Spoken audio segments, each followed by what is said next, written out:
Salve, salve pessoal, sejam todos muito bem-vindos a mais um episódio do Eslen Podcast, dando sequência à nossa série especial com o convidado Rafael Lara. Hoje falaremos sobre rendas fixas. Se você não sabe do que eu estou falando, de série especial, e você é uma pessoa que assiste muito aos episódios aqui no canal do Eslen Podcast e não entende a nossa proposta neste episódio, a gente está na aula 4 de praticamente o que é um curso aberto e gratuito sobre finanças e investimentos, finanças pessoais e investimentos. E obviamente isso também serve para sua PJ. A gente fez uma aula 1 sobre gestão de gastos, uma aula 2 sobre IPCA e Selic e uma aula 3 sobre reservas. E nesta aula aqui a gente vai falar sobre rendas fixas. Tinha muita gente no episódio passado comentando, bom, mas eu já tenho as reservas, eu já fiz tudo e agora o que eu faço? Como é que eu começo a investir o meu dinheiro de fato? Então nesta aula aqui a gente vai te dar a resposta. Lembrando que vivemos em uma época muito perigosa no que diz respeito ao manejo do dinheiro pelas pessoas. Afinal de contas, nós temos algumas empresas com, digamos que, interesses escusos no que diz respeito à forma com que as pessoas querem gastar o seu dinheiro. E por essa razão, muitas pessoas acabam depositando o seu dinheiro em sites de aposta ou de cassinos online e muitas vezes não vendo nem a cor desse dinheiro mais. Então a gente entende esse esforço que a gente está fazendo aqui no Eslen Podcast como uma forma até de trazer luz a esses assuntos para que você que esteja aí no outro lado da tela consiga se proteger e se prevenir contra eventuais ofertas que não tem sentido nenhum você colocar o seu dinheiro. Fechou? Então é isso, a gente tem as aulas 1, 2 e 3 disponíveis aqui no canal Eslen Podcast. Você não obrigatoriamente precisa assistir as aulas em sequência, mas se você quiser ter um entendimento e falar assim, não, peraí, chegou uma altura aqui da minha vida que eu quero parar de pegar informações picadas, um aqui, do outro youtuber, eu quero sentar e ter uma ideia do básico ao avançado do que são finanças e investimentos. Então você não precisa procurar em lugar nenhum, não precisa pagar nenhum curso por aí. Aqui no Eslen Podcast você está tendo pelo menos o básico para você conseguir manejar o seu dinheiro de graça, tá? Rafa, e aí? Hoje nós vamos então para rendas fixas, cara. O que são rendas fixas? Show de bola. Vamos lá. Primeiro, obrigado mais uma vez pelo convite. Obrigado para as pessoas que estão assistindo. Acho que é interessante só recapitular alguns pontos ali do que a gente assistiu nos outros episódios para vocês entenderem onde que a renda fixa ela se encaixa. Então, basicamente, a gente falou sobre gestão de gastos. Esse foi o primeiro ponto, onde você entende que com o dinheiro que você já ganha, você vai tornar mais eficiente teu padrão de consumo e, consequentemente, vai conseguir guardar mais dinheiro. Na segunda aula, a gente entendeu alguns conceitos como Selic e inflação, conceitos esses que serão bastante utilizados aqui nessa aula. Então, se você ainda não tem um pleno domínio sobre inflação e Selic, te convido a assistir o episódio número 2 para que você possa aproveitar melhor o conteúdo desse episódio. Nosso terceiro episódio foi justamente a respeito de reservas. E a gente fala tanto da reserva de emergência, que vai te proteger do endividamento e que vai ajudar na manutenção da tua qualidade de vida. A reserva do cartão de crédito, que ajuda você a formar uma espécie de desconto sintético. A nossa reserva de oportunidades, que possibilita que você desfrute de algumas oportunidades que aparecem no mercado financeiro, e a reserva dos sonhos, que possibilita justamente que você realize os sonhos. Então até agora a gente falou sobre todos esses pontos. É importante salientar que a partir de agora a gente começa a entender como que você vai colocar o teu dinheiro para trabalhar por você. Como que a gente vai efetivamente ganhar dinheiro com o mercado financeiro. Começando inclusive pelos ativos mais conservadores, e o fato de serem os mais conservadores não quer dizer que são os menos rentáveis. Muito pelo contrário. A gente vai conversar a respeito disso um pouquinho. Estou começando aqui falando o que são as rendas fixas, né? Que é propriamente a pergunta. Eu gosto de explicar, né? Primeiro ponto, a renda fixa nada mais é do que você emprestar dinheiro. Então imagina, por exemplo, que o Eslen ele me pede dinheiro emprestado. Ele falou assim, Rafa, pode me emprestar 10 mil reais? Entendendo todas as características que o Eslen tem, não teria problema nenhum, porque eu sei que a chance de pagamento é altíssima. Eventualmente ele poderia me fornecer algum tipo de garantia, mas a gente tem que estabelecer alguns pontos. Durante quanto tempo você precisa desse dinheiro? Qual que é o prazo que você vai precisar e qual que é o prazo que você vai me pagar? Como que você vai me remunerar por esse tempo que eu fico sem utilizar o meu dinheiro? Então, os juros nada mais é do que um pagamento sobre o tempo. Porque eventualmente pode surgir uma outra oportunidade de negócio, alguma coisa que a pessoa quer comprar, e se ela está com esse dinheiro emprestado, ela não tem acesso imediato a esse capital. Então, são algumas das características, além de, por exemplo, os riscos atrelados. Um dos riscos, e depois a gente comenta sobre os outros dois, é o risco de crédito especificamente. Então, qual que é a probabilidade do Wesley não conseguir me pagar? E caso isso venha a ocorrer, quais são as garantias que me protegem desse tipo de situação? Então, são alguns pontos que demandam entendimento, mas contextualizando para vocês, renda fixa nada mais é do que você emprestar dinheiro. Tá, e você falou ali dos juros rapidinho, só para acho que uma frase boa de entender o que é o juros é o preço do dinheiro, né? Preço do dinheiro, exatamente. Preço do dinheiro. Você paga um a mais pelo fato de você estar com aquele dinheiro daquela pessoa. Ou vice-versa, né? Ou você tem que ganhar um a mais por você ter emprestado dinheiro. Exatamente. Na verdade, a taxa de juros, a taxa básica de juros do Brasil, que é a Selic, a gente comenta que é o preço do dinheiro. Os juros em si, ele é qual que é a remuneração que essa pessoa vai receber ao longo de um ano. E aí ele é um preço sobre o tempo. O tempo que você vai deixar esse dinheiro disponível para outra situação que não seja para os seus próprios interesses. Pois é, você tem que ganhar um dinheiro pelo fato de você não estar com o seu dinheiro. Exatamente. Tem que ter um prêmio. Exatamente. E o mínimo que você deve aceitar é a taxa Selic. Tanto é que muitas vezes as pessoas emprestam dinheiro para parente sem nenhum tipo de juros. Você está perdendo para a inflação. Você está perdendo para a inflação. Você está perdendo dinheiro. Exatamente. No final do dia. Você está perdendo dinheiro no final do dia. Então, o mínimo, assim, se você quiser entregar dinheiro para a pessoa e sair no 0 a 0, seria você exigir pelo menos a taxa Selic. Tá. E no caso da renda fixa, para quem que eu empresto dinheiro? A gente tem 3 tipos principais. A gente pode emprestar dinheiro para governos, a gente pode emprestar dinheiro para bancos e a gente pode emprestar dinheiro para empresas. O governo a gente chama de Tesouro Selic. Acho até que vale a pena mostrar aqui para vocês. Já deixei separado aqui um slide para ficar um pouco mais didático. Então aqui quando a gente fala de emprestar para o governo, a gente fala de tesouro direto. Aí tem vários tipos de tesouro. Tesouro inflação, tesouro pré-fixado e tesouro atrelado à taxa Selic. Depois a gente vai conversar um pouquinho sobre os indexadores. A gente tem o crédito bancário, que nada mais é do que você emprestar dinheiro para o banco. Então aí vem a caixinha do Nubank, que nada mais é do que um RDB, por exemplo. Ativos como CDBs, LCIs, LCAs, letras financeiras, letras de câmbio. Então, várias siglas que depois a gente pode conversar com um pouco de calma. E os títulos de crédito privado, que é quando você empresta propriamente para empresas. E aí, naturalmente, emprestar para empresas é mais arriscado do que emprestar para bancos. No caso, uma empresa pode quebrar muito mais facilmente que um bancão. Exato, e o banco tem outros mecanismos para proteger esse dinheiro, como, por exemplo, o fundo garantidor de crédito. Toda vez que um banco ele pega dinheiro emprestado, ele automaticamente é obrigado a depositar uma determinada quantia nesse fundo. Que é um fundo justamente para blindar o pequeno investidor das quebras. Entendi. Por que blinda o pequeno investidor? Porque você está protegido em até R$1 milhão, em até 250 mil por banco emissor.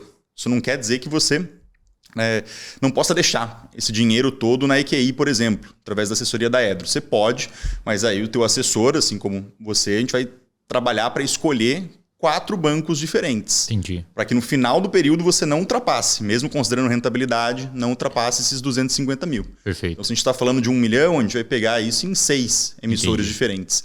Hoje, dentro da plataforma da EQI, tem ali centenas de bancos. Porque aí, no caso, se as 6, e obviamente isso é um contexto muito raro de acontecer, mas se as 6 emissoras, se os 6 bancos emissores desse CDB quebrarem, ainda assim você terá todo o seu dinheiro de volta porque você não deixou todo ele num só. Exato, desde que você não exceda R$1 milhão. Você tem 1,5 milhão e todos quebraram, 500 mil você não consegue recuperar. Mas no caso, se tu tiver 1 milhão dividido em vários, tu pega tudo de novo do que se tivesse 1 milhão num só. Exatamente. E é bem legal isso porque funciona, gente. Quem às vezes não está adaptado com o mercado financeiro, eventualmente... A gente não fez no meu um resgate uma vez? A gente já passou por FGC.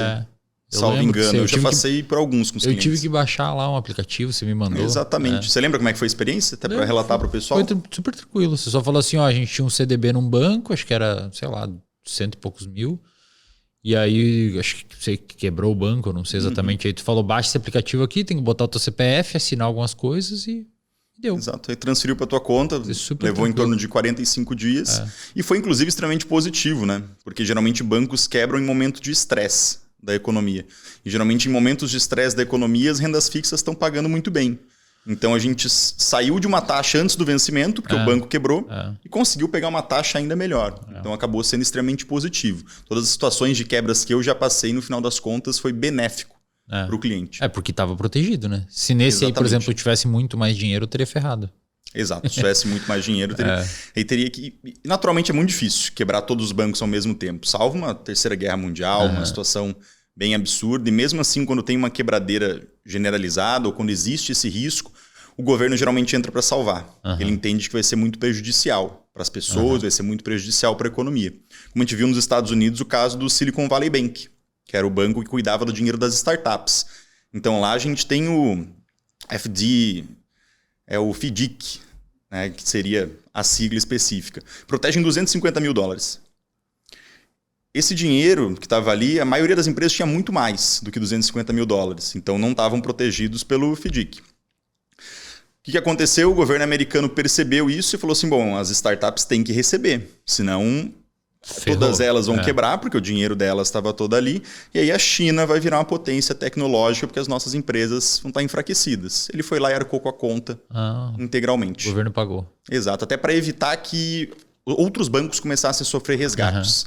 Vários bancos regionais já estavam começando a sofrer resgates, porque aí você imaginou, bom, quebrou esse, quais são os outros que vão quebrar em sequência? É uma decisão estratégica de nação, né? Não é nem coitadinho dos bancos, é uma decisão egoísta de Estado. Não é para beneficiar o banco. O banco quebrou da mesma forma. O que beneficiou foi justamente os clientes que, mesmo não estando enquadrados na regra de proteção, conseguiram mesmo assim reaver todo o dinheiro, porque para a economia era mais benéfico o Estado assumir essa conta e se endividar um pouco mais do que deixar a China passar do ponto de vista tecnológico os Estados Unidos. Perfeito. E aí ali embaixo você botou risco e rentabilidade. Exato. O Tesouro Selic, né, quando a gente empresta para o governo, pensa que o governo ele tem uma impressora de dinheiro. Então ele sempre vai te pagar. Ele vai criar mais dinheiro. Naturalmente, quando ele cria mais dinheiro, ele também cria inflação. Então, inclusive, depois a gente vai falar sobre as modalidades de rentabilidade. Você pode, inclusive, atrelar a inflação aos seus investimentos. Depois a gente fala de créditos bancários, que é um pouco mais arriscado. O banco já não tem uma impressora de dinheiro, mas a gente tem a proteção do FGC. E aí mais risco aumenta também a rentabilidade. Então o crédito bancário vai pagar mais do que o Tesouro Direto.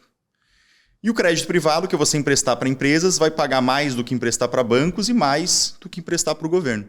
Mas tem mais risco também, né? Exatamente, mas o risco é muito maior. A gente tem que se atentar muito mais às garantias, à lucratividade dessa empresa. E aí, cara, quando uma pessoa... Tipo assim, eu imagino que para investir em crédito privado, a pessoa tem que ter uma certa robustez de análise de empresa, né?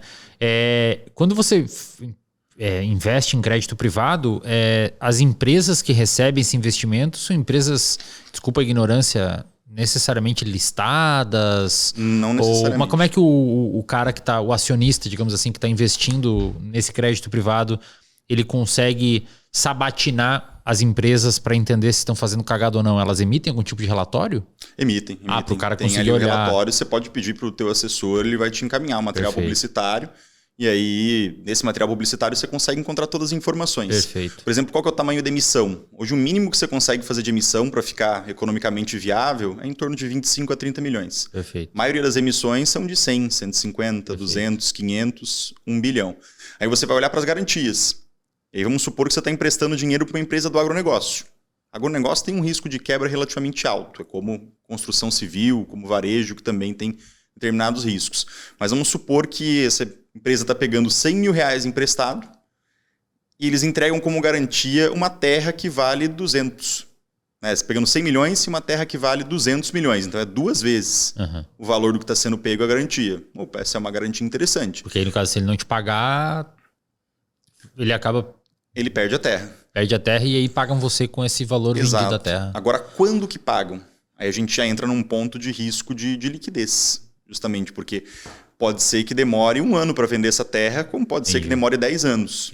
Para você encontrar um investidor, mesmo no mercado de agronegócio, que tem ali 200 milhões na mão para ir lá e comprar uma terra, isso é bem complexo, né? São valores muito altos. Então não é um ativo tão líquido. Então são alguns pontos que a gente deve observar. Como é que eu acredito que seja a maneira mais simples para quem está assistindo fazer esse manejo de risco? É você diversificar.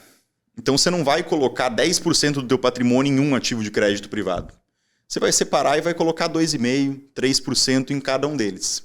Porque eventualmente uma pessoa que investe ao longo de 50 anos e que pega títulos de crédito privado, eventualmente você vai se posicionar em alguma empresa que vai quebrar. Isso aí não tem como ser diferente disso, que estatisticamente você não vai acertar todas. Vai ter algum momento que você vai errar. É como, por exemplo, bater o carro. A pessoa que dirige todo dia, provavelmente em algum momento da vida ela vai acabar batendo, esbarrando em algum lugar, por mais que seja um ótimo motorista.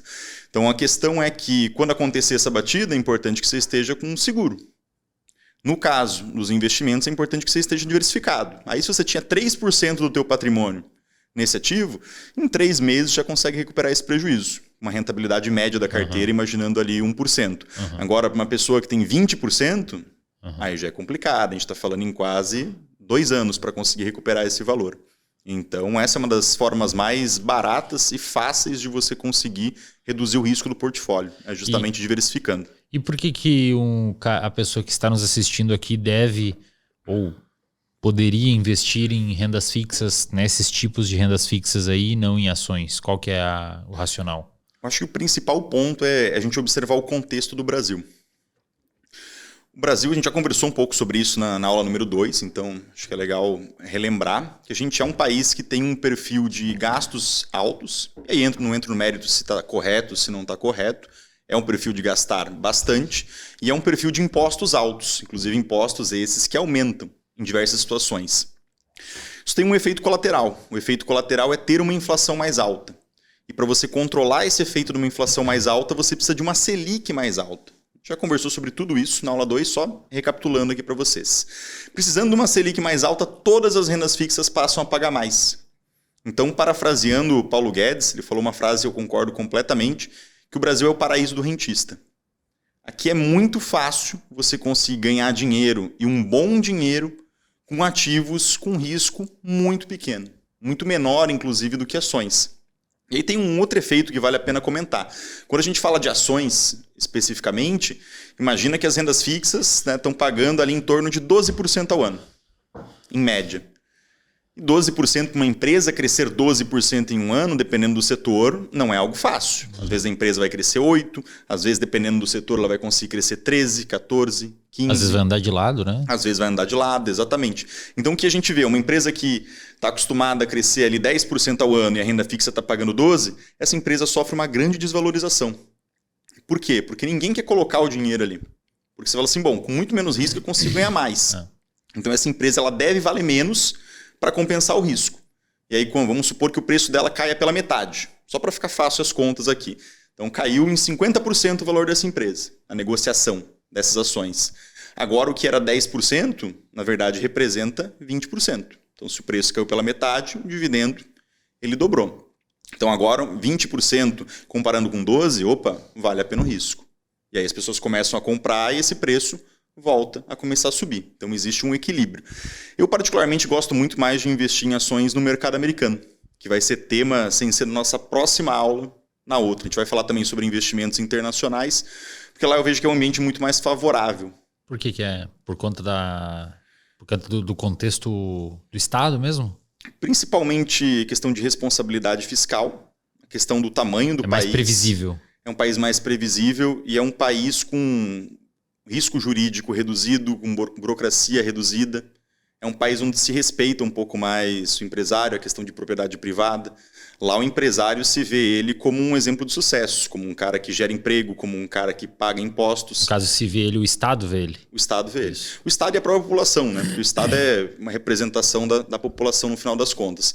Aqui no Brasil, na média, se vê o empresário como explorador. Uma pessoa que está usufruindo da força de trabalho de outra pessoa em prol de um lucro próprio. E não enxerga que existe todo um contexto de risco que esse empresário está assumindo, inclusive de dificuldades que no Brasil são muito maiores do que nos Estados Unidos, por exemplo. Né?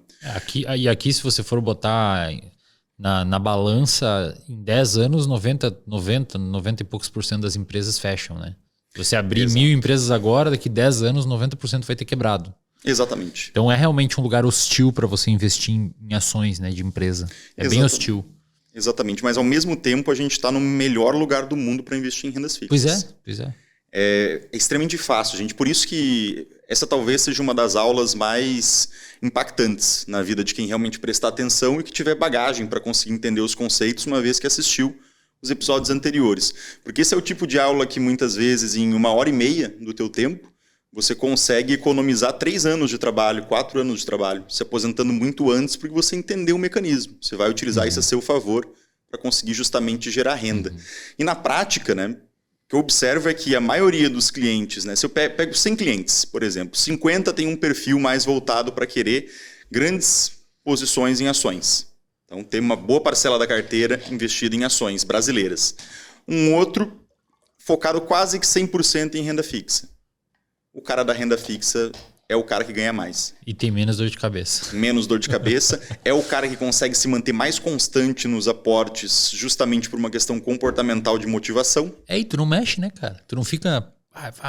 Exatamente. Para ganhar porcentagens. Porque perder dinheiro várias vezes seguidas te faz começar a desacreditar do projeto. E aí, eventualmente, você ia deixar de tomar aquele vinho mais caro para poder fazer um aporte um pouco melhor. Você fala assim, poxa, já tem 2 anos que eu só perco dinheiro no mercado. Vou tomar meu vinho aqui, né? Você começa a diminuir a tua possibilidade de aporte porque você não se sente motivado a colocar esse dinheiro ali. Enquanto isso, o cara de renda fixa que está vendo só o patrimônio crescer, esse cara falou assim, poxa, já entendi que daqui a 10 anos eu estou aposentado, daqui a 15 anos eu estou aposentado, vou continuar firme no processo porque tem valido a pena. Exatamente. Então, você vê que no Brasil hoje é muito mais fácil. Então, em vez da pessoa colocar nas ações, deveria considerar a parte dessas rendas fixas pelo fato da gente viver num país que paga muito bem quem vai para esse lado do... Exatamente. É uma relação de risco-retorno, né? Um exemplo para facilitar, né? Eu acho que é legal sempre contar essas histórias, né? Mas como é que eu expliquei para os clientes que o mercado tinha mudado? Que em 2019 a renda fixa estava pagando muito pouco. Antes de surgir toda a situação da pandemia, né, governo Temer foi um governo que conseguiu passar algumas reformas importantes, aí veio o governo Bolsonaro, estava um clima de otimismo grande e as empresas voltaram a subir, a inflação começou a ficar controlada. Então a gente viu um cenário de renda fixa pagando pouco e um cenário de ações que qualquer coisa que você comprava subia. Então, no caso assim, só para a galera entender que economicamente, quando a renda fixa paga pouco, a atmosfera econômica significa que está positiva. Exatamente. É isso.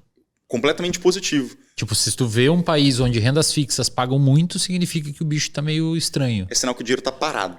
As pessoas estão fugindo do risco. Acho que é até legal abrir um parênteses aqui, que quando as rendas fixas começaram a pagar muito durante a pandemia, eu tive vários clientes meus, empresários, que interromperam a expansão das próprias empresas. Eles falaram assim, Rafa, eu estou ganhando muito mais dinheiro contigo, sem risco, do que o que eu ganho com a minha empresa no melhor ano dela, tendo risco trabalhista, tendo um risco comercial de não conseguir vender a quantidade que eu gostaria. E às vezes abrir um galpão, vir uma tempestade e arrancar tudo as telhas. Exatamente. Diversos fatores de risco. Então eu prefiro deixar aqui e quando a situação acalmar um pouco, eu volto a fazer a expansão dos meus negócios. Né? É um pessoal que consigo ganhar bastante dinheiro. Então, mais contextualizando aqui para... Tá, então rendas fixas pagando pouco, atmosfera econômica positiva, porque o dinheiro está circulando mais, as pessoas estão mais otimistas e as empresas estão investindo e crescendo, portanto o dinheiro ele é escoado mais para a parte de ações. Quando a renda fixa está pagando muito, significa que a atmosfera econômica está meio embaçada. Hoje, no Brasil, o cenário de hoje, 2024, a gente está gravando isso no início de outubro.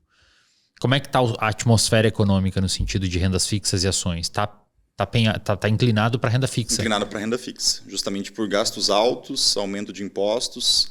Geração de emprego tem até existido, mas não num volume que seria tido como ideal, realmente de muitos empregos sendo gerados. Está crescendo, mas uma velocidade um pouco reduzida. Então, é justamente um contexto onde você consegue ganhar muito dinheiro com as rendas fixas, mas que ao mesmo tempo investir em ações, investir em empresas não fica tão favorável. Né? E ao mesmo tempo tem um outro efeito negativo que é na questão de geração de emprego. Né?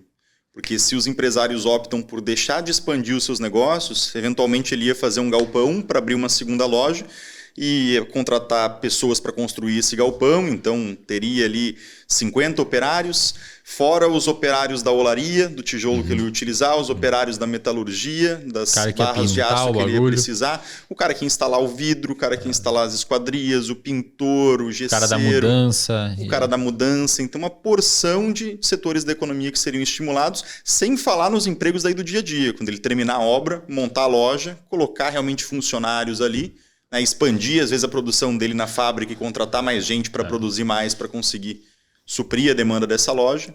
Então, é muito melhor quando as rendas fixas estão pagando menos e a economia está aquecida e as empresas estão se valorizando. Mas para isso a gente tem que ter responsabilidade fiscal, é o principal ponto. Assim, é o país gastar menos do que ele está arrecadando. Que não é o caso agora. Não é o caso agora. Tá. E, cara, não tem ninguém para fazer essa, sei lá, o Tribunal de Contas da União? Quem é que é responsável por olhar e falar, cara, tem um teto fiscal aqui que tem que parar aqui? Eu acho que o principal responsável por cobrar é a população. Né, no sentido de... E cobrar, eu não digo de baderna, cobrar nas urnas, realmente. Porque, no final das contas, existe um interesse muito grande dos governantes atuais gastarem. Primeiro que o dinheiro não é deles, e segundo que o que a população muitas vezes olha não é a conta final, e sim os benefícios que estão sendo gerados. Como o exemplo que a gente deu na aula número 2. Né, chega um governante que está disposto a gastar muito. Vamos pensar no contexto familiar para simplificar. Então, ele compra roupas melhores para os filhos, ele coloca os filhos em colégios melhores, 2, 3 viagens boas no ano, geladeira sempre lotada de coisa boa e a fatura do cartão de crédito só aumentando. Estourando o cartão de crédito. E aí, dali 2 anos, troca o gestor. Surge uma outra pessoa ali que vai pegar essas contas e vai falar assim, caramba, olha o problema aqui. É foda, aí esse cara começa a segurar os gastos, ele fala assim, pô, esse cara aqui é o malvadão e o outro era o cara legal. É que essas medidas econômicas, elas são totalmente impopulares pelo fato da população não entender de economia, né? Exato, mínimo. Principalmente por não fazer as contas, né? Mas beleza, então ok, entendemos a parada. Agora, o porquê que, por exemplo, você está colocando ali que tesouro direto é o que tem menor risco e menor rentabilidade. Essa menor rentabilidade, o quão significativa ela é? Mesmo sendo pouca rentabilidade, ainda é possível ganhar uma grana com investimento ultra conservador como um tesouro direto? Ainda é possível. Tesouro direto é um ótimo investimento. Quanto que está dando hoje um tesouro direto por ano? Olha, hoje tem títulos do tesouro pagando quase IPCA mais 7. Inflação mais 7. Inflação mais 7. Quanto que está a inflação nos últimos 12 meses? A inflação nos últimos 12 meses está em 4,5. 4,5. Então 4,5 mais 7 é o que ele está pagando. Exato. Então você supera a inflação 7%. Exato. Mas a gente não deve olhar só para esse 4,5. A gente deve olhar para as projeções da inflação que é de aumentar. A média brasileira é 5,5, 6. Então agora está tendendo a voltar para a média. Entendi. Na inflação. Então se a gente tem um título de 7 e a inflação voltar para 6, a gente está falando ali de uma rentabilidade de 13% ao ano, que é excelente. Entendi. Então tem alguns títulos do Tesouro que já estão pagando isso especificamente, prazos longos, na maioria dos casos, mas é um título extremamente interessante. O CDB já tem situações que vão pagar um pouco mais. E aí, como você tem a proteção do FGC, para quem está começando... CDB é o crédito bancário. Crédito bancário, exatamente. CDBs, LCIs, LCAs, categoria de crédito bancário como um todo. Né? E aí você conseguir aproveitar esse benefício do FGC para conseguir pegar esses títulos enquanto você ainda não tem ali 2 milhões, 3 milhões, 5 milhões, é um negócio que faz muito sentido. Quanto que paga um CDB hoje? Agora, CDB, outubro. Taxas em torno de mais ou menos 7,1, eventualmente um 7,2, se você pegar prazos bem longos. No mercado secundário, que a gente vai falar depois, hoje eu vi, tinha títulos pagando IPCA mais 8. Peguei, inclusive, IPCA mais 8, posso mostrar ali pro pessoal, hoje de manhã ali. Ou seja, a pessoa está ganhando 8% acima da inflação por ano. Exatamente. Com o dinheiro dela parado lá, no caso, o dinheiro dela... Exato, em algo extremamente seguro. Em algo extremamente seguro. Só numa situação que o FGC não dê conta. Uma terceira guerra mundial, quebraram todos os bancos, o governo não vai resgatar. Aí a última preocupação. A última preocupação da pessoa é o dinheiro que ela tem. Exatamente, é bem isso mesmo. Tá, então fechamos aqui os tipos de rendas fixas ou tem mais algum ponto que você gostaria de colocar? Acho que é legal comentar só, passar aqui para o próximo slide, só para mostrar para o pessoal, legal. né? LFT, LTN, as debêntures, as famosas debêntures. Então aqui a gente está falando... Não é COI, né? Onde é que fica o COI aí? O pessoal gosta de COI. O COI ele é um título de renda fixa, mas eu optei por não colocar, porque ele tem uma característica híbrida. Ele é renda fixa junto com derivativos. Por que, galera? Vamos fazer um parênteses aqui. Pausa aí, pessoal, porque é só um momentinho na aula aqui, vamos fazer um parênteses. Por que a galera odeia COI, cara? Aliás, se você que está aí assistindo e você investe em algum lugar e o seu assessor te entupiu de COI, fica esperto, hein? Fica esperto. Já era para você estar na Edro. Já era para você vir para Edro. Então escaneia o QR Code que está aqui no canto, entra lá na bio do meu Instagram, tem o @Edro na bio do meu Instagram. Siga a Edro lá no Instagram e preencha o nosso formulário que o nosso time vai te atender, um time ultra especializados com atendimento personalizado para você. Fechou? Não interessa o nível da sua renda. Obviamente, se você tem uma renda se você tem um patrimônio um pouco maior, a gente dá um atendimento muito mais personalizado para você. Como é que eu gosto de colocar, até fazendo uma analogia, como eu sei que o pessoal aqui é um pessoal que muitas vezes cuida da saúde, que entende minimamente dessa parte, gosta de fazer os paralelos. Mas aí, primeiro, o COI não é um ativo de todo ruim, mas o problema dele são justamente os exageros. Então a gente pensa, Coca-Cola normal, cheia de açúcar, é um vilão ou é um herói? Depende, você está falando de um ultramaratonista que vai ter que tomar um negócio rápido para adquirir energia, o cara vai correr 80 quilômetros, 100 quilômetros.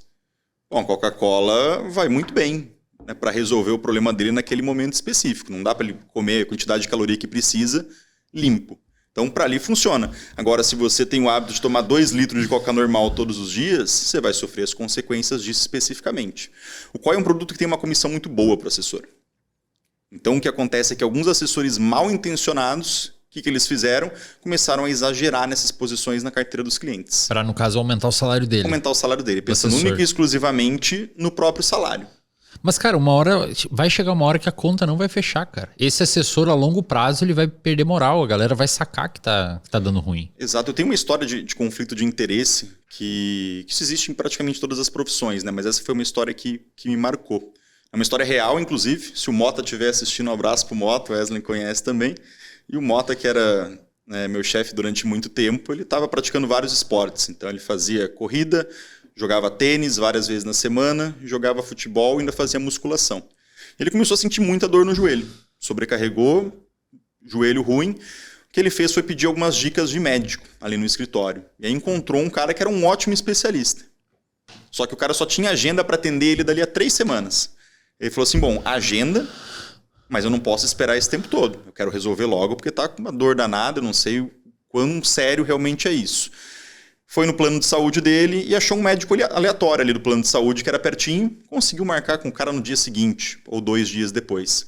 Foi no cara, fez todos os exames, resultado dos exames no final das contas, né, diagnóstico desse médico. Ele falou assim, olha, realmente dá para ver aqui que não está 100%, mas não é motivo para você paralisar completamente seus esportes, é uma coisa que você gosta, não faz sentido viver uma vida sedentária. Então o que você vai fazer é, toda vez que você sentir dor, dá um dia de descanso, faz um pouco de gelo, e aí no dia seguinte, se você não estiver mais sentindo dor, você vai lá e retorna.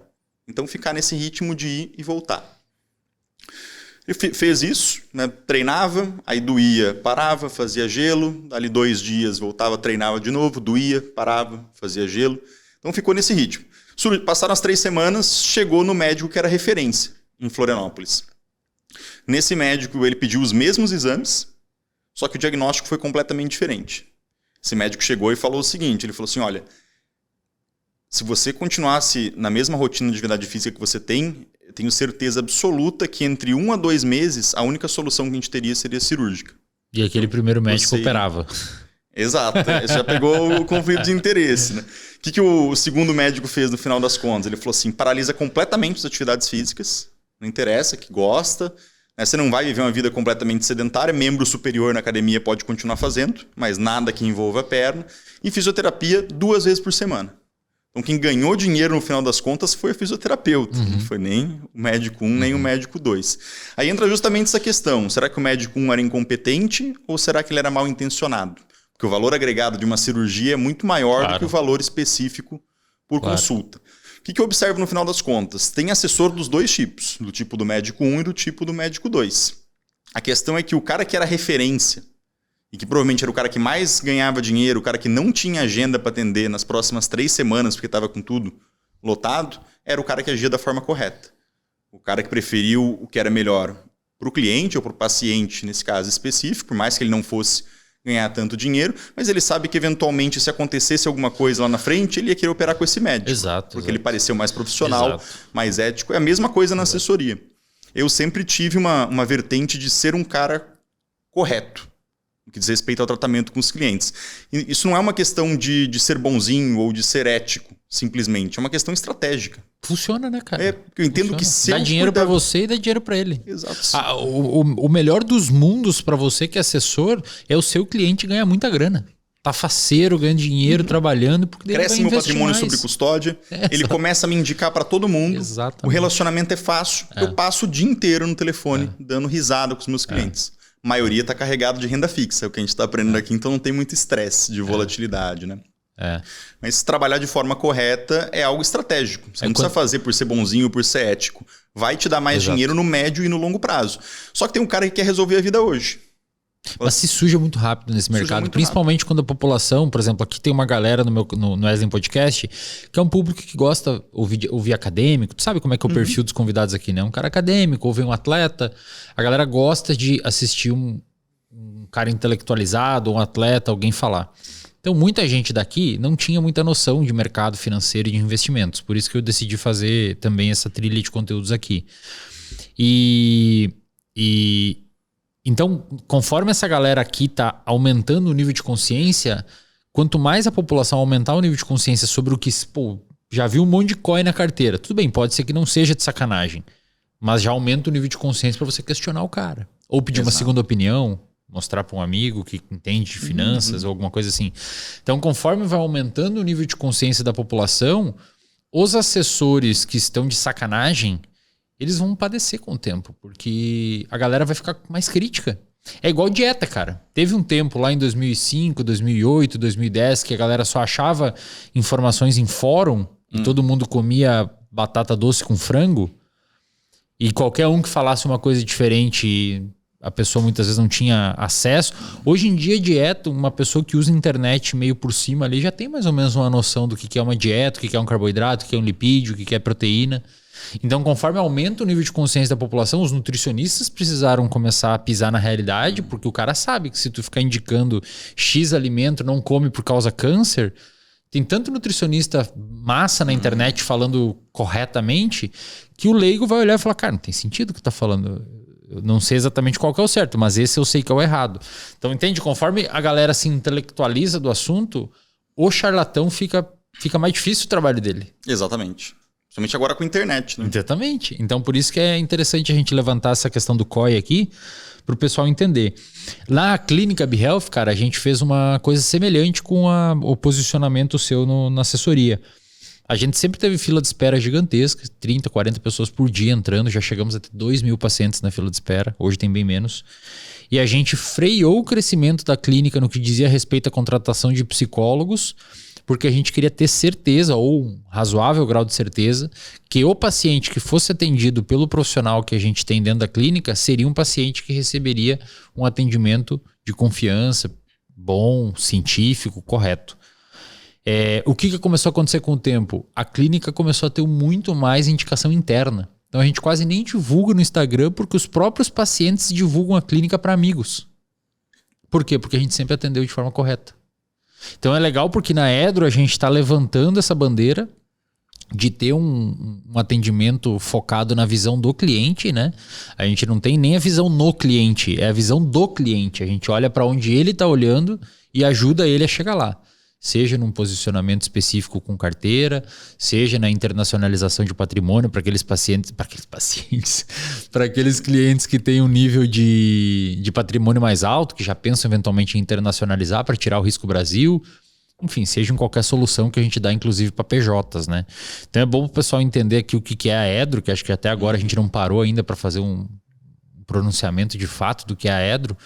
Acho que vale a pena ressaltar o quanto a gente está focado nessa cultura que você acabou de falar aqui, que é agregar valor real para o cliente, porque desta forma o cliente vai não só crescer o patrimônio, mas também vai estar mais seguro, sabendo que tem gente cuidando do patrimônio dele e vai melhorar o relacionamento, né? O cliente vai indicar para os amigos, né? Então, acho que isso é importante deixar claro aqui para a galera. É uma estratégia de crescimento sensacional, né? É o que acaba funcionando na prática.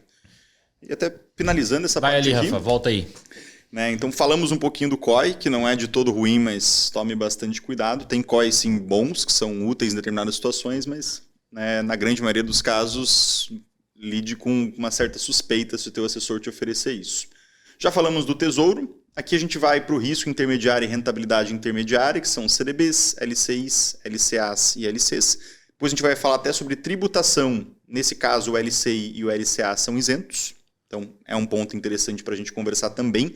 O fato de serem isentos não quer dizer que eles vão render mais do que o CDB. Perfeito. Isso aqui é um ponto que a gente vai frisar bastante depois.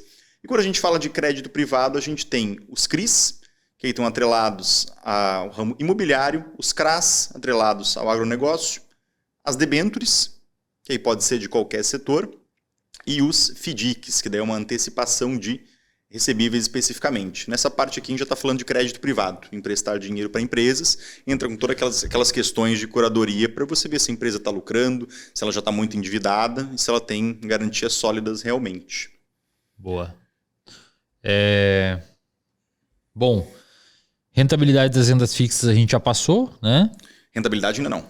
Não ainda? Então vamos entrar nessa. Show. Vamos lá. Como é que funciona a rentabilidade das rendas fixas? Então, voltando ali para a nossa história, né? Vamos supor que você pediu emprestado 10 mil reais, um dos pontos, né, que você falou assim, poxa, Rafa, me empresta? Você falou assim, empresto, quanto tempo você precisa? Preciso durante 2 anos. Então, entra na questão de prazo. E aí você me perguntar, e como é que você quer ser remunerado? Para eu ver se faz sentido eu pegar esse dinheiro emprestado ou se eu vou tentar com outra pessoa. E eu poderia te falar se eu gostaria de ser remunerado através do CDI, através da inflação, daí seria IPCA, ou com uma taxa pré-fixada. Então esses são os 3 principais tipos. Sendo que a taxa pré-fixada ela é a mais arriscada de todas. Porque a partir do momento que você define uma taxa pré-fixada, se gera um estresse muito grande no mercado, você continua com aquela taxa ali. Vamos pegar um argentino que conseguiu uma taxa de 20% ao ano, uma taxa sensacional. Só que o prazo do título era de 7 anos. Ele pegou essa taxa e agora, nos últimos 12 meses, a inflação da Argentina bateu 200 e poucos %.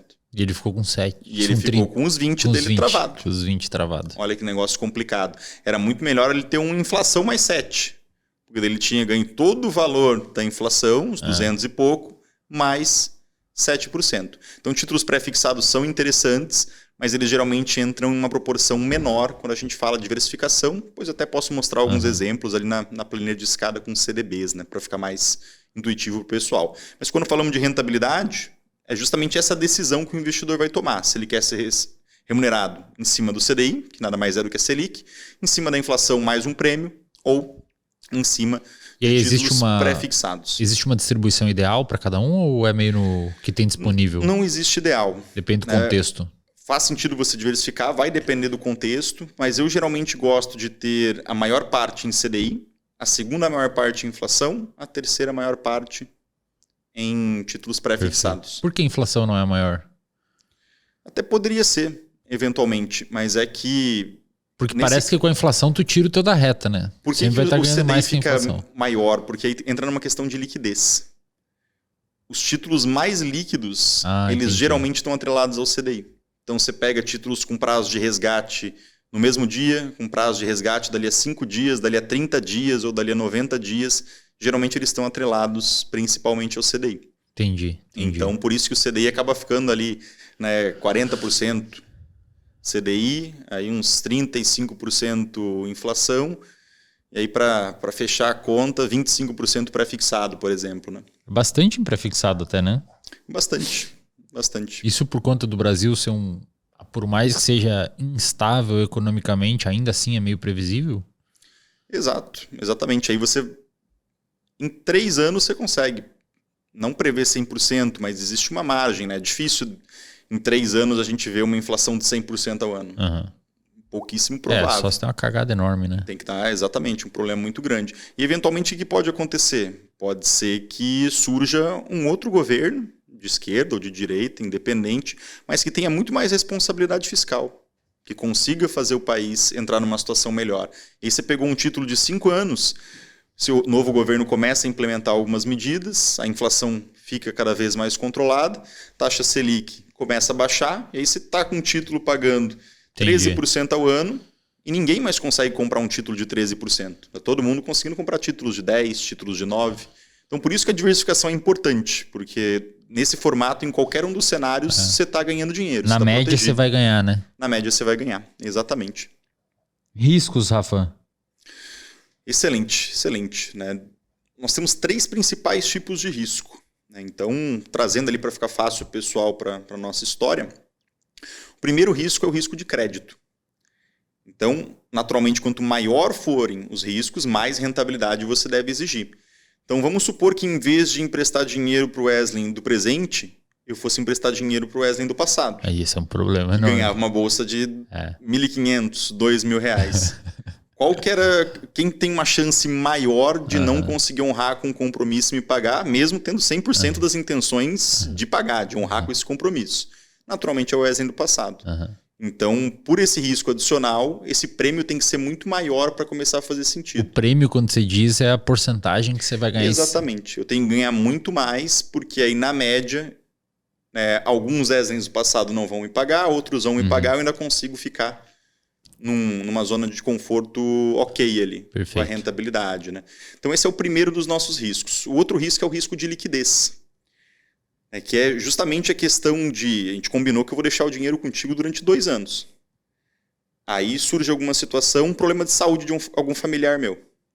Fala assim, olha, bicho, preciso do dinheiro de volta aqui, dos R$10.000, porque meus pais estão com um problema. E você fala assim, poxa, Rafa, a gente combinou durante 2 anos, esse dinheiro já está investido na empresa, não tem R$10.000 para te devolver, e eu estou dentro do nosso combinado. Então você não pode nem ficar chateado comigo. E realmente é exatamente isso. Então, o que seria o risco de liquidez? O que eu posso fazer numa situação como essa? Eu posso chegar para outro conhecido nosso e falar assim, olha, eu estou com R$10.000 emprestado para o Wesley, ele está me pagando uma taxa pré-fixada, para ficar fácil, de 2% ao ano. Você não quer comprar esse meu título?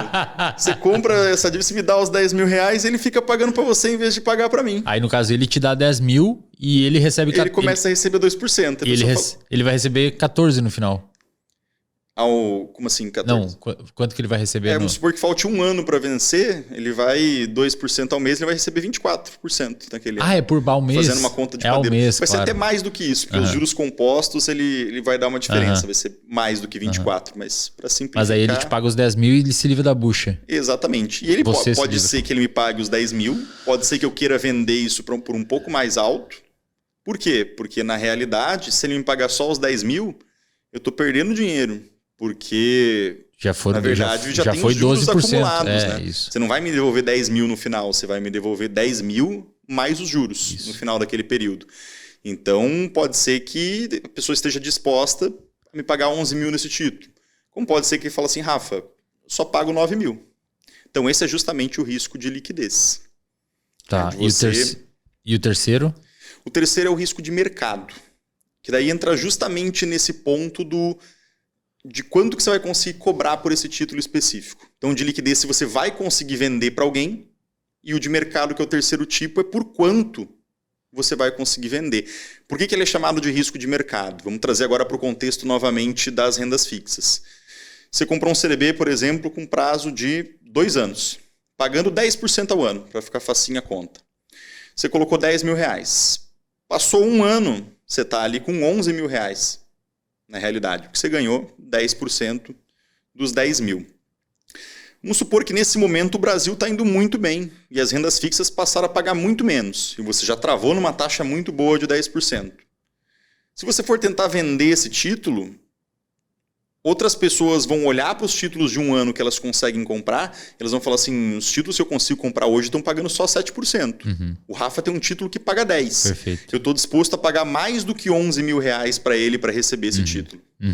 E aí a gente passa pelo que a gente chama de ágio. O inverso também é verdadeiro. Você pode passar por uma situação específica de deságio. Supor que a situação complica, que agora tem títulos com 1 ano pagando 12% e o teu paga 10%. Opa, você não vai conseguir vender isso por R$11.000. Você vai ter que dar um desconto para compensar esse fator. No caso, se precisar vender, ou tu pode deixar ali até o final. Você pode deixar, se você deixar até o final, você vai receber a rentabilidade acordada. Isso. Então esse é justamente o risco de mercado, né? Que aí diferencia da marcação na curva, que é quando você deixa até o final, e a marcação a mercado, que varia. Que é quanto você conseguiria se você fosse vender esse título de maneira antecipada hoje. E aí, no caso, o ideal para não correr o risco de sofrer um deságio é você nunca precisar tirar o dinheiro. Exatamente. É você honrar com os prazos de vencimento. E aí, se você precisar, se o mercado estiver no contexto que favoreça o seu ágio, aí o que o assessor faz? Ele boleta? Ele vende? Ou não?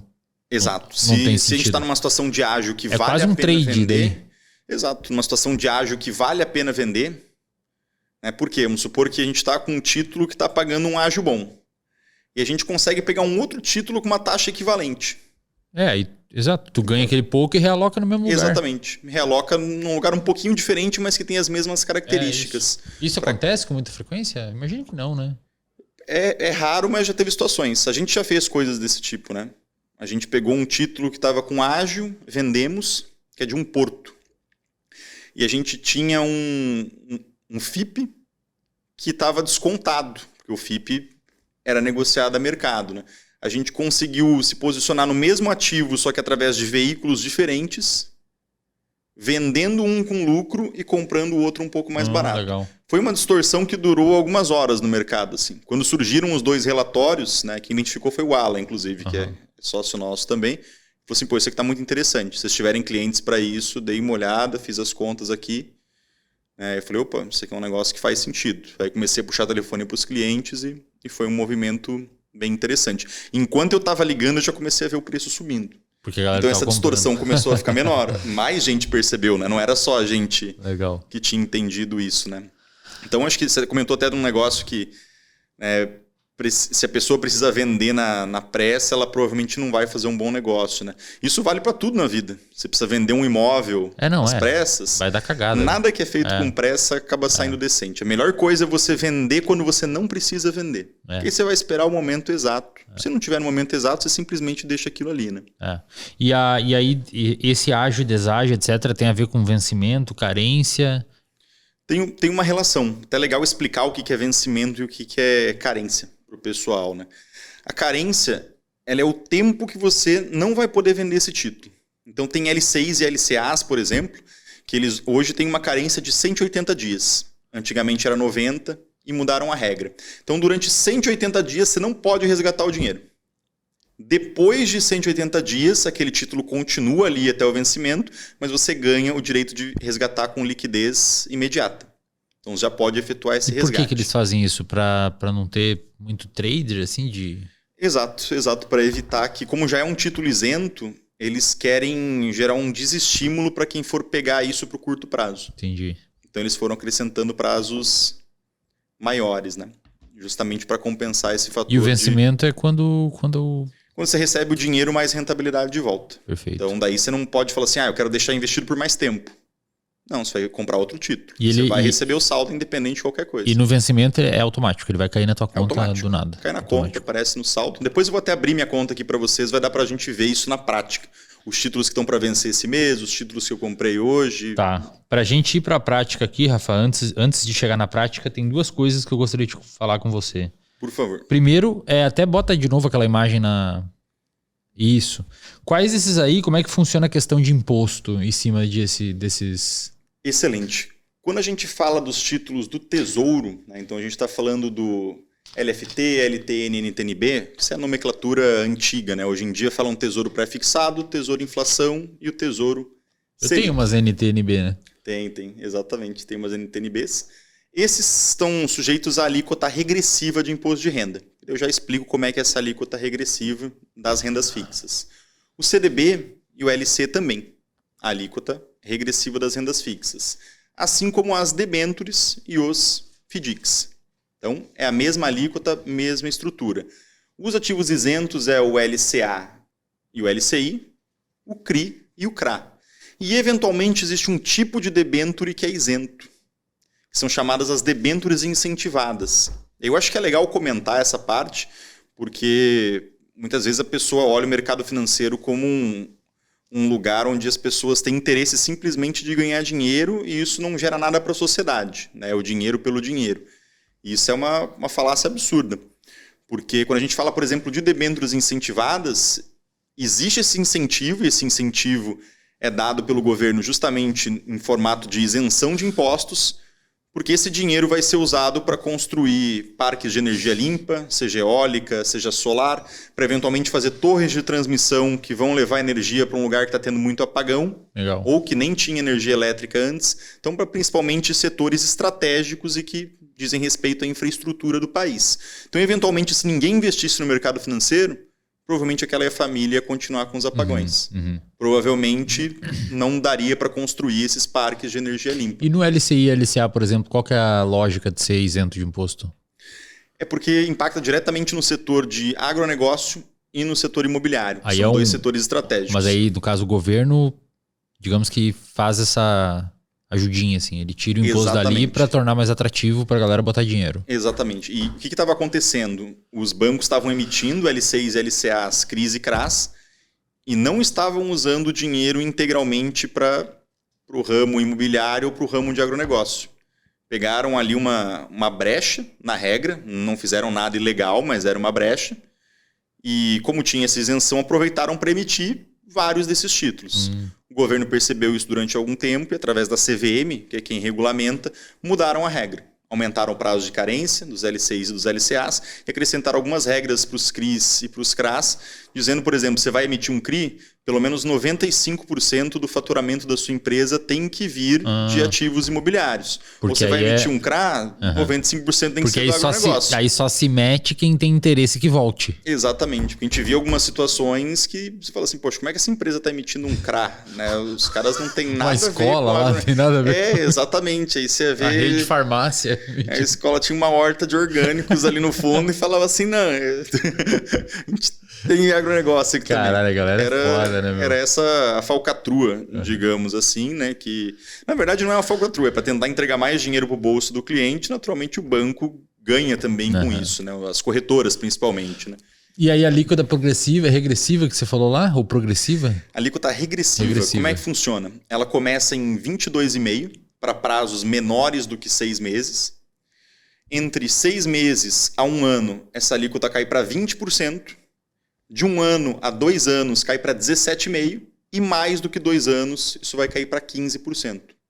Com a lógica de que deixar o dinheiro investido por mais tempo, você vai pagar menos imposto. Entendi. Isso é um estímulo por parte do governo no sentido de querer que você guarde dinheiro e que você pense nesse dinheiro como algo de longo prazo. Você não fale, vou deixar isso aqui 3 meses, depois eu trocar de carro. Deixar daqui 3 meses, vou fazer uma viagem. Te estimulando, você vai pagar menos imposto se você estiver disposto a alongar um pouco os prazos. Tanto é que em investimentos com menos de 1 mês, você vai pagar IOF. IOF, quando a gente fala de rendas fixas, começa em 90 e poucos % e termina depois de 30 dias em 0. Vai regredindo, dia após dia. Então, dependendo da situação, vai levar 50%, 60%, 90% da tua rentabilidade. Ou seja, IOF. Não sobra nada. Valeu nada, não valeu a pena. Assim, eu vou deixar aqui no CDB de liquidez diária para 5 dias. Né? O meu cartão vence daqui a 5 dias, vou colocar hoje, daqui a 5 dias eu resgato. E o IOF vai levar toda a tua rentabilidade. O governo não quer que você faça isso propriamente. Né? Então, esse é justamente um dos mecanismos. Inclusive, né, aproveitei os slides ali do Receita de Investimentos. É o teu curso, né? Exatamente. Grande Receita de Investimentos. A login de saúde financeira. Do saúde financeira, que essa aí foi a mesma designer do RD que fez. Né?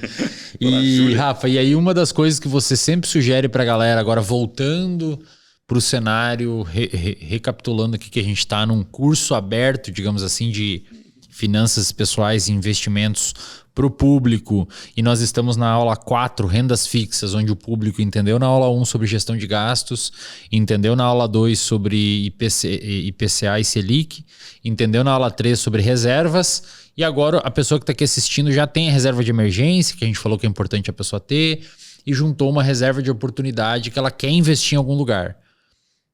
Desse monte de siglas aí, e um monte de coisa, normalmente você indica para quem está iniciando no mundo dos investimentos a escada de CDB.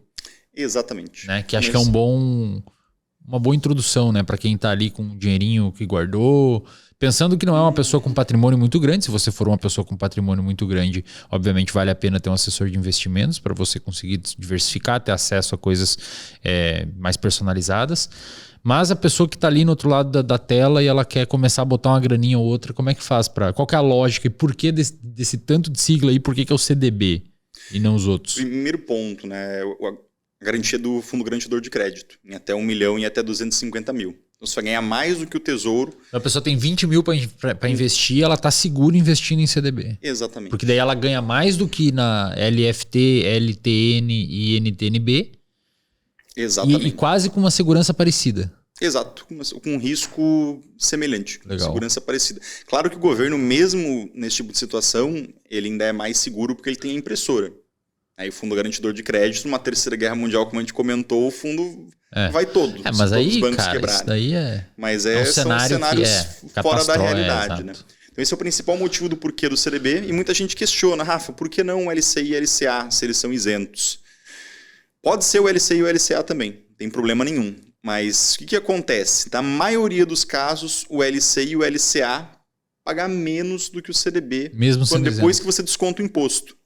Então eu olho a rentabilidade líquida. Vamos supor que um CDB está pagando 12% ao ano, por um prazo de 3 anos. Eu falo, vamos ver o LCA. O LCA está pagando ali, né, em torno de 10%. Eu falo assim, bom, no caso do 12% do CDB, mesmo com tributação, eu vou ganhar mais do que 10% ao ano líquido. Porque o imposto é de 15%. E normalmente é assim? Normalmente é assim. Normalmente salvo algumas exceções, e aí, para quem é cliente da EQI, né, de preferência através da Edro, tem uma coluna, quando você vai investir em rendas fixas, que é uma coluna escrito equivalência CDB. É justamente para fazer esse comparativo. Ele já faz já faz o cálculo automático. Legal, cara. Então é uma possibilidade interessante. E qual que é a lógica da escadinha de CDB para o pessoal entender? Vamos o que é a escada de CDB? Escada com CDB, gente, que essa aqui é famosa. Vamos ver se ela tá até. Vai mostrar tuas coisas aí, hein, Lara? Teus dinheiros aí, pô. Cara, cadê? Ah, tá aqui nessa mesma tela. Tava escondido aqui, ó. Cadê?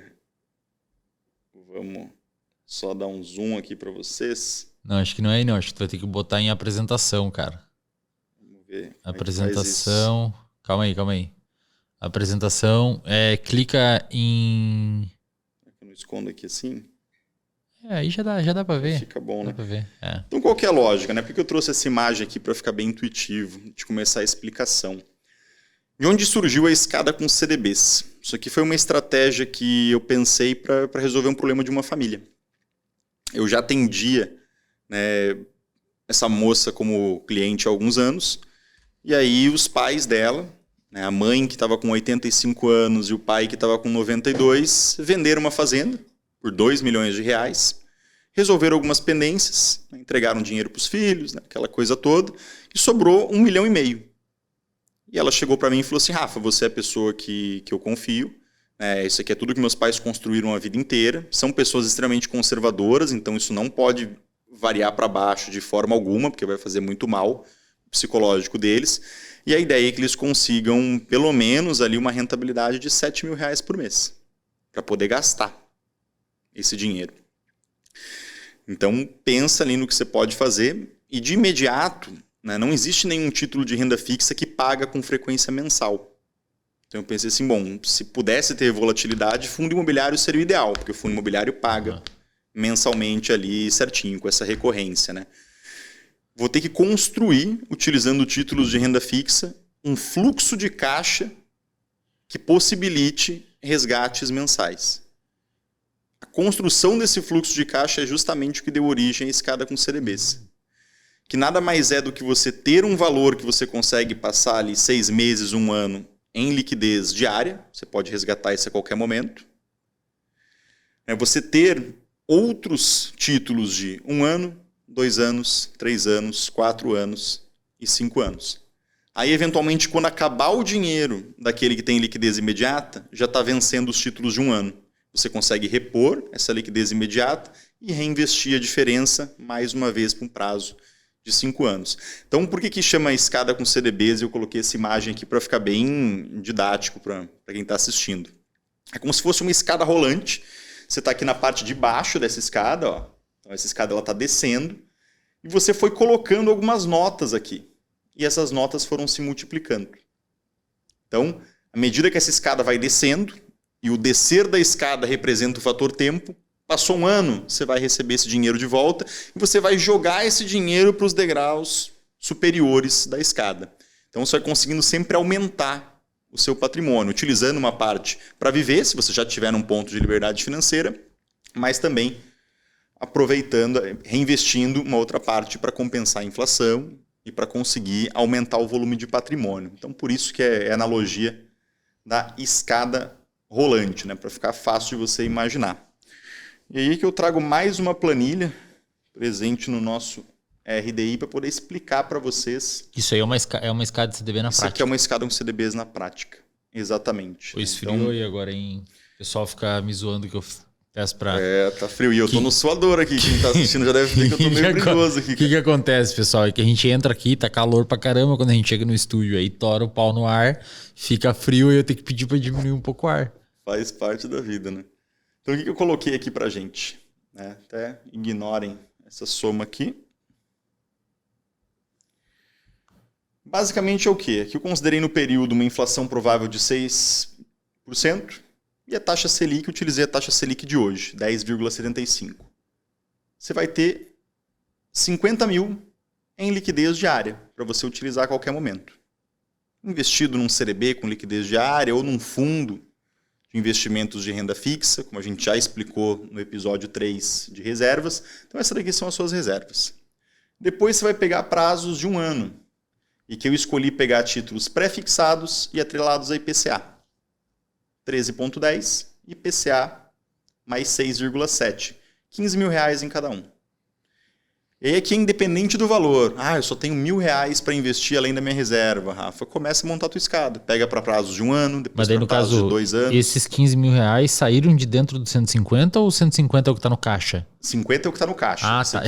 Isso, 50. Totalizando 150. Tá, entendi. Okay. O cara tem 150... Quanto que tem de patrimônio essa pessoa aí? 150. 150, tá. Exatamente. 50 mil em caixa e os outros 15 mil divididos, né? Entendi. Perfeito. Tá. Então... Entendi. Ela deixou 50 mil em caixa para rotatividade e investiu 100. Exatamente. Tá. Aí quando a gente olha para 2 anos, peguei também pré-fixados IPCA. Para 3 anos, já comecei a colocar um pouco de CDI. Porque eu acho que é interessante ter esse equilíbrio. E também um pouco de IPCA. Aqui para 4 anos também CDI e ativos pré-fixados. E aqui CDI e IPCA.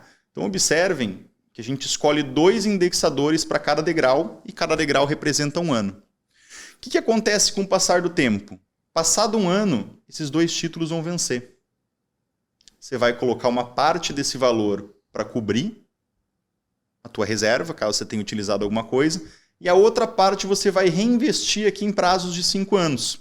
Até porque o que era prazo de 5 anos virou 4, o que era 4 virou 3, o que era 3 virou 2, o que era 2 virou 1 ano. Perfeito. Percebam que, pela lógica, quanto mais tempo você se dispõe a deixar o dinheiro investido, maior é a rentabilidade que deveria ter. Porque mais tempo representa mais risco, porque o grau de incerteza sobre o que vai acontecer é muito maior. Nessa estratégia, a tua rentabilidade está sempre aumentando. Porque no primeiro momento você pegou títulos de 1 ano, 2 anos, 3 anos, 4 anos e 5 anos. A partir do momento que começar a vencer os títulos de 1 ano, você só vai pegar títulos de 5, que são os que pagam mais. Então você vai aumentando a rentabilidade média. No mercado é assim, né? Quanto mais você está disposto a pensar a longo prazo, mais você é beneficiado. Mais você é beneficiado. Todos os... Exatamente. Dá para perceber que é uma constante, né? Não é nem o mais inteligente, é o mais paciente e constante que consegue ganhar dinheiro e se dar bem, né? Exatamente. E aí aqui você consegue ver como é que fica, né? Uma parte em D0, praticamente 25%, e o outro dividido de 1 até 5 anos. Aqui as proporções em IPCA, então ficou 30% IPCA, 47,5% em CDI, 22,5% em ativos pré-fixados. Essa aqui é uma proporção que eu vejo como confortável. Poderia ter um pouco mais de CDI? Poderia. Poderia ter um pouquinho mais de pré-fixado? Até poderia. Eu não passaria de 30%, por exemplo, né? Poderia ter mais IPCA? Poderia. Também não passaria ali de 40%, por exemplo, né? Então, nossa escada com CDBs, basicamente, é isso. Legal. E aí eu acho que vale a pena, como a gente já comentou de ágio e deságio, colocar também sobre mercado secundário. O mercado secundário é um negócio que eu gosto de ensinar no Instagram, mas... O que é o secundário? O mercado... O que significa isso? É bacana de colocar. Existe uma diferença entre mercado primário e secundário. Quando a gente fala de mercado primário, a gente está sempre comprando de alguma instituição. Então, é a primeira emissão de um determinado ativo. Então, quando você empresta dinheiro diretamente para um banco, num CDB... O secundário é quando você compra do meu amigo que eu... Exatamente. Na história, quando você compra do amigo. Entendi. Então, o mercado secundário é quando você vai comprar de outro investidor. Pô, mas deve rolar várias coisas interessantes no secundário, porque o secundário me parece ser um negócio mais desesperado, assim. Tipo, tem que resolver logo o problema. E aí deve ter uns prêmios maior. E é uma situação pouquíssimo falada no mercado. Eu, pelo menos, quando eu fui montar o meu curso, eu assisti vários cursos e eu não achei nada de mercado secundário explicando realmente as vantagens e como que você monta uma carteira com taxas mais altas usando o mercado secundário em praticamente nenhum dos cursos. Talvez já tenham atualizado, tem ali, mas quando eu fui olhar para os cursos concorrentes, simplesmente não tinha. E a estratégia é basicamente você entrar às 10 horas da manhã, que é quando libera esses títulos, e aí você tem que ser extremamente rápido. Mas você consegue encontrar umas taxas, às vezes 1, 2% mais altas do que a média do mercado. Olha só. Então, normal está a inflação mais 7, você consegue encontrar uma inflação mais 8, inflação mais 8,5. Mas é uma situação de 30 segundos, praticamente. É quase um leilãozão, assim. Exatamente. Você tem como abrir aí? Você falou que ia botar na prática já para... Acho que até eu tirei um... Deixa eu ver se o print está aqui. Eu até tirei um print das taxas de hoje, ó. Isso é hoje? Podem até ver. Isso aqui é de hoje. Então, 2, né? Tinha 3 de... você vê que tem títulos pagando 16,4% ao ano. Nossa, tá bom isso aí, que é absurdo. O máximo que você consegue ali, se for olhar no mercado tradicional, é um 13,5%. Isso é o secundário? Esse aqui é o secundário. Ele tem um Szinho aqui do lado. Saquei. Eu mandei, esse aqui é um print que eu mandei ali na comunidade, pro pessoal, pra galera ficar de olho. Caraca, 16% por ano, cara. 16% por ano. Caraca. Quando a gente tiver aula de imóveis, inclusive, eu vou falar de uma estratégia do porquê que financiamento vale tanto a pena. E uma das estratégias para travar financiamento é justamente o mercado secundário. Porque aí você financia o imóvel a 9%, 10%, 12%, 13% de juros e você sempre fica ganhando um pedaço, né? Foi o que eu fiz, inclusive, pessoal, com a ajuda do Rafa. Exatamente. Eu não tô, é importante falar isso porque o Rafa que cuida do meu dinheiro tá na Edro. E meus sócios também, minhas empresas estão na Edro. Então, só para deixar claro que eu não estou trazendo ninguém aqui que eu não conheço ou não confio. Exato, todo mundo já há vários anos. Todo mundo. O financiamento do meu apartamento foi assim, da casa da praia que eu dei para meus pais também foi assim. Exato, travando em taxas maiores do que a taxa do financiamento. O mercado secundário é mais uma estratégia adicional. E aí você colocou ali para ranquear do maior para o menor, tem isso? Do maior para o menor. Então você não precisa ficar catando. Clicar aqui, ó, como ele tem uma setinha bem pequenininha aqui. Você não precisa ficar catando, então. Você entra rápido. Opa. A Siri. Entra rápido, seleciona ali e vê se faz sentido. Exatamente. Só que você tem questão de 15 segundos, 30 segundos para investir. Aí nesse caso aqui, se o cara tem 60 mil reais, ele pode pegar aqueles 62 mil ali. Não recomendo que ele tente pegar tudo. Porque, por exemplo, quando eu abri hoje... você pode ver que está fechado, porque isso aqui era 9,55. Quando eu abri, esse aqui já tinha esgotado. Antes de carregar ali, porque às vezes o robô consegue ter acesso antes de carregar, porque ele não precisa ver a imagem, ele está olhando para o código específico do site. Caraca, tem gente que fica fazendo robozinho. Tem uma porção de robôs e de software justamente para garimpar mercado secundário. Então, o ser humano é um pouco mais lento, mas dá para pegar umas coisas boas, né? Eu não consegui pegar 16,4, eu peguei acho que 15 e alguma coisa. Pois dá para ver na conta ali a taxa exatamente, né? Então, é um negócio que é muito interessante, né? Dá para conseguir umas taxas bem absurdas e é algo pouquíssimo comentado, né? Inclusive, você está vendo sobre o mercado secundário pela primeira vez, deixa nos comentários. Não conhecia sobre o mercado secundário? E se você conhecia, coloca, já conhecia sobre secundário. Boa. É para eu ver se as pessoas têm essa consciência. Boa. E já aproveita aí, senta o dedo no like aí para ajudar nós e o YouTube recomendar o episódio. Exatamente. Se inscrevam no canal. Inclusive, quem está inscrito tem desconto no Receita de Investimentos. Então, Rafa, inscrevam aí. Você ia mostrar alguma coisa na prática aí pra galera? Quero mostrar na prática ali, bem rapidinho. Vou abrir aqui a conta da EQI. Vai mostrar teus dados aí, cara. Não, os dados eu vou ter que mostrar. O Gabi vai... Não. O pessoal vai depois apagar tudo. É o Matheus. É o Matheus aí. O Matheus. Faz a missão aí, pelo amor de Deus, cara. Anota na pasta do episódio que tem que editar no minuto tal. Aqui mostra tudo se deixar. Bota aí 1h14. Pedir pro Matheus esconder os dados. Se puder esconder o saldo também, Matheus. Mas tu não pode esconder o saldo ali? Mas daí eu acho que talvez não mostre o saldo das outras rendas fixas. Talvez ele já mostre direto aqui. Vamos ver, deixa eu pegar o token. Tá explicando para vocês, né? Esse aqui é o acesso da conta da EQI. Aí eu pego o token por aqui, ó. E digito que esse aqui é uma metodologia de segurança adicional. O token justamente para garantir que eu estou com o meu celular em mãos, né? Que não é uma tentativa de acessar a conta por um terceiro. Boa. Então, vou pegar o token por aqui. O token não tem problema mostrar porque ele muda a cada 10 segundos, 60 né? segundos. É. Ele dura 1 minutinho, geralmente. Esse aqui é de boa. Opa. Será que eu demorei? Errou o token. Acho que não.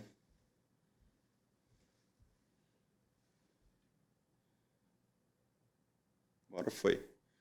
Vamos ver aqui. Tem algumas contas que eu uso para fim didático, mas aqui eu vou abrir a minha própria conta mesmo. Não dá para abrir as didático, Lara?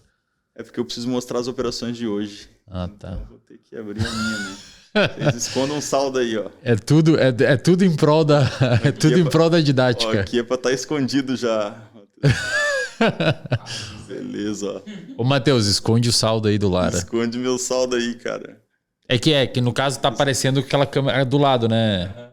Daí o Matheus bota uma tarja ali. Então aqui é até legal mostrar para vocês como é que fica o menu, né? Então, que vai mostrar com valores. Eu escondi aqui, o Matheus colocou a tarja, mas agora acho que já dá para liberar para o pessoal ver. As proporções, né? Então vocês podem ver que boa parte do meu patrimônio está em rendas fixas, 45%. Ah, ele mostra a proporção ali, legal. Mostra em porcentagem, né? É justamente o tema da nossa aula, eu vou abrir aqui. Eventualmente nas outras aulas eu posso mostrar alguns outros detalhes também. Aqui não tem problema mostrar o saldo. Isso aí dá para deixar?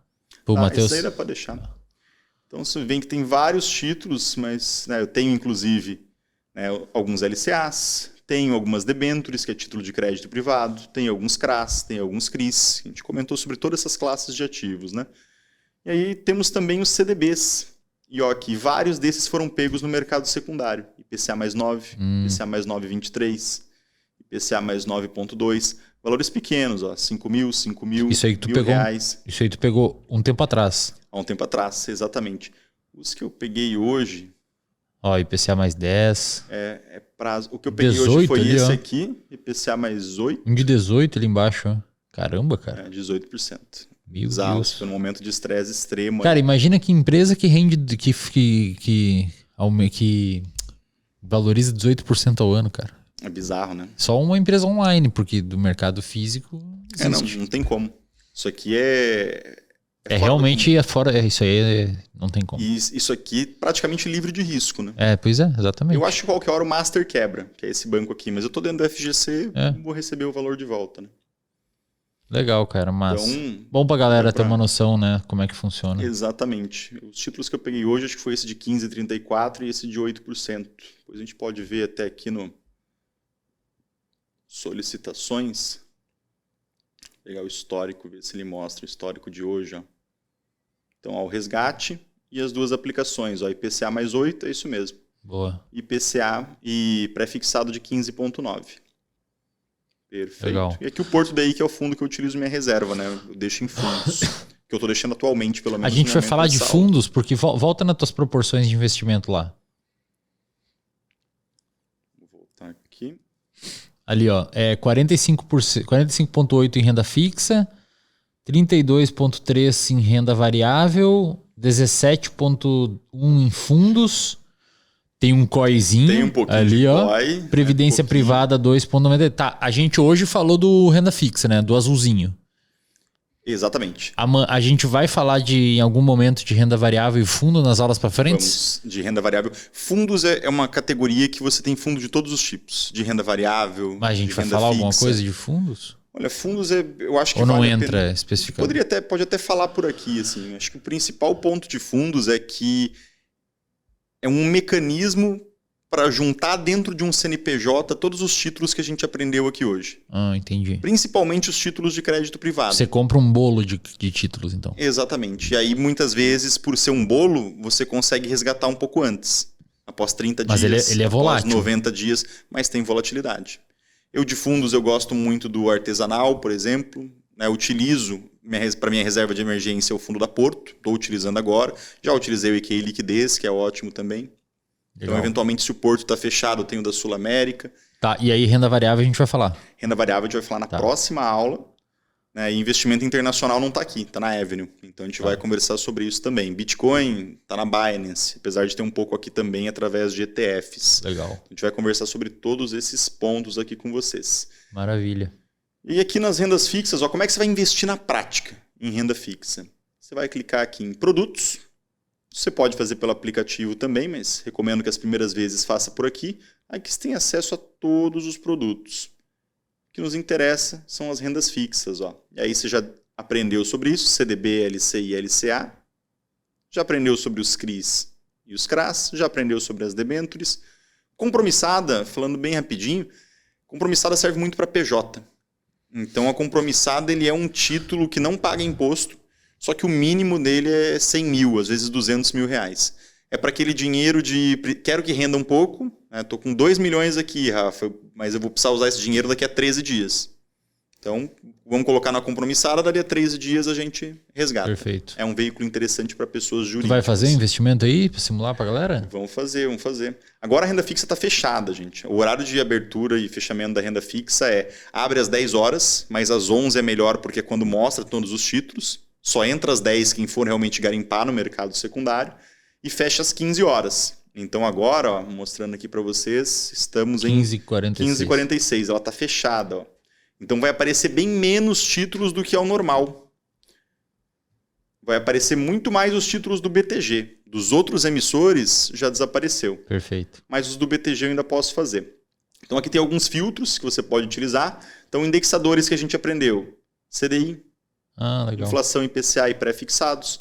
Tipos de produtos que a gente também aprendeu. CDB, LCI e os LFs.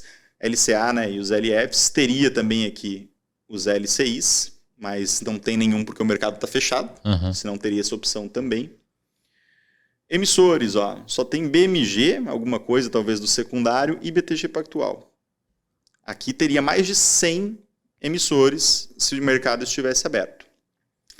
Liquidez diária ou apenas no vencimento. Eu vou colocar aqui em liquidez diária para mostrar para vocês. Você pode colocar o risco, conservador, moderado ou sofisticado, de acordo com alguns índices, né, de como está a saúde financeira desse banco. Apesar de que estando dentro da FGC é muito tranquilo. Prazo, em dias, quanto que você quer deixar? 5 anos, 10 anos, 3 anos, 2 anos. E aplicação mínima. Legal. Esses são os filtros que a gente tem. Vou colocar aqui o da liquidez diária para a gente ver como é que faz. Então, a gente tem aqui da liquidez diária. Pô, tem um que a aplicação mínima é 100 milhões? Que isso, cara? Vamos ver aqui, tem alguns com carência. Eu quero um sem carência, Pegar um sem carência para 365 dias. Aplicação mínima de R$50. Eu vou aqui em aplicar. Aí, vou colocar aqui... Investir 50 aí, Rafa? Vamos colocar R$50 para pegar bem o mínimo. Para você que tem R$50, você vai ver que funciona com R$50 também. Perfeito. Aí que tem mais algumas opções que você não precisa selecionar. Se eu quisesse colocar todo o saldo, era nisso. Meu saldo ele fica investido, né? Então aqui só tem R$300 que é o que ficou parado na conta. Aqui você tem um outro mecanismo que chama InvestFlex, que é como se fosse um empréstimo. Eu, por exemplo, tive que assinalar essa opção para comprar no mercado secundário. Porque eu não tinha o dinheiro em saldo. Só que eu tinha esse dinheiro para poder resgatar com liquidez diária. Entendi. Então eu selecionei isso aqui falando assim, bom, até o final do dia eu pago vocês. Pode deixar minha conta no negativo. Entendi. A conta ficou no negativo, eu resgatei, voltou para o positivo. Então, a gente vai em continuar. Aqui ele pediu o token, que é para confirmar. Realmente você quer fazer isso. Então, um mecanismo adicional de segurança. Legal. 560915. Aqui você confirma todas as informações. Fala aqui do FGC também, tem mais informações. Se você quiser ver os detalhes, confirmei. Solicitação de aplicação concluída. Dá para pagar o e-mail dele ali também, Matheus. Apareceu o e-mail dele, bota uma tarjinha aí para... Obrigado, gente. A sua conta lá em cima é bom tapar também? Pode tapar minha conta também. Tapa a conta dele. O pessoal não me mandar dinheiro na conta. Aí tapa de todo, desde o início aí, Matheus, por favor. Bota isso aí também, Carlão. Anota aí, tapar conta, tapar e-mail e tapar saldo. Censurar, né? Já está aqui processando. Maravilha, cara. Agora você tem R$50 investido, R$50 investido em liquidez diária, né? Tá feliz? As pessoas já sabem, tô feliz, cara. Por isso que agora as pessoas sabem como fazer. Exatamente. Olha que beleza. Agora você acabou de ganhar liberdade para executar os seus próprios investimentos. Olha que maravilhoso. Verdade. Como valeu a pena ficar até o final aqui da nossa aula. Acredito que... Sem muitas delongas, então, o próximo assunto vai ser renda variável. Renda variável. A gente vai falar principalmente sobre ações e sobre fundos imobiliários, que são ativos bem interessantes. Vale a pena entender o contexto por trás disso. Pessoal, próxima aula a gente volta. Enquanto isso, se você quiser assistir os primeiros episódios para ir se atualizando aqui no nosso curso, peço que você deixe o like aqui nessa live, nesse episódio de podcast, inscreva-se no canal, compartilha no grupo da família aí para quem você acha que tem interesse. Se você quer que alguém cuide do seu patrimônio, você pode vir investir com a Edro. Basta entrar lá no meu Instagram, na bio do meu Instagram tem o @da Edro lá. Você segue ali, vê mais informações, preenche o formulário, tira suas dúvidas. E espero que esse curso gratuito aqui que a gente está oferecendo esteja sendo útil para vocês aí num cenário que a gente tem tanto problema, principalmente no que diz respeito a apostas e as pessoas não sabendo como... uma coisa, né, cara, é uma pessoa que é miserável, não tem dinheiro, tá ferrada. O problema dela é outro. É um problema diferente, né? É um problema de saúde básica. Isso é um problema que não é a Edro que vai resolver e etc. O que é triste, cara, é o dentista, o médico, o estudante, o cara que tem um dinheirinho e não sabe gerenciar esse dinheirinho, né, cara? Isso tá cheio. Eu já vi, eu recebo mensagens toda semana. Inclusive, se tiverem dúvidas, caixinha aberta praticamente todos os dias. E eu tô lendo todos os comentários do vídeo. Então, se tem alguma dúvida, quiser deixar nos comentários, faço questão de responder para a gente ir formando uma base ali de conteúdo, porque talvez sua dúvida seja a dúvida de outros alunos que não se disporam a procurar. Boa. Lara, até a próxima aula, então. É isso. E é isso. Fechado. Pessoal, valeu, brigadão. Valeu, beijos.